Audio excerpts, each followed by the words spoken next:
When God led Israel out of slavery in Egypt into the wilderness and towards the promised land, they had to learn to trust him, to trust and obey when there were times of want, times of testing, times of need.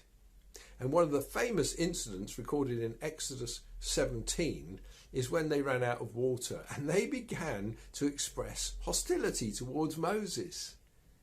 Rather than trusting quietly that God would supply, they began to complain and to rise up against Moses. Well, Moses did supply, hitting the rock with his staff, and a flow of water came out. But God wasn't pleased with those people.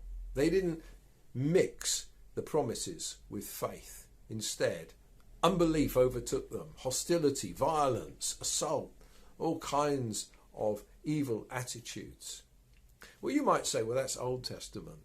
But in the Hebrews letter, chapters 3 and 4, this very psalm, Psalm 95, is picked up. Yes, it starts with, come, let us bow down before the Lord, let us rejoice before the Lord our Maker.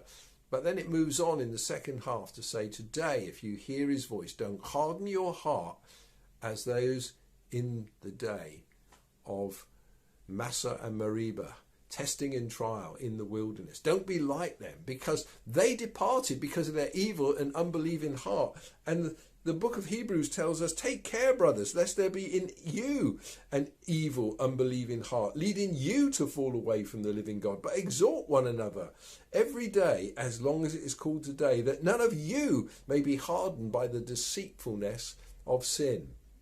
The snares that are set in this present world are not always easy to overcome and to navigate. And therefore we need a continual supply of faith.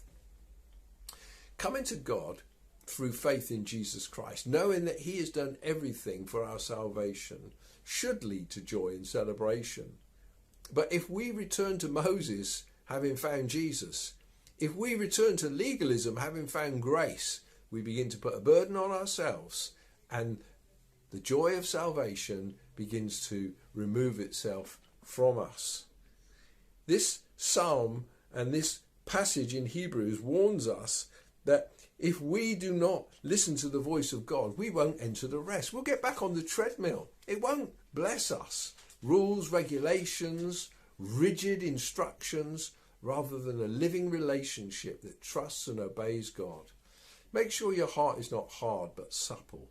And when you receive grace as a free gift, one grace after another, one gift after another, then it will overflow. And then the first half of the psalm, coming before God, recognizing he's our maker and our saviour, it all becomes rather natural, and we overflow with songs of thanksgiving and shouts of praise.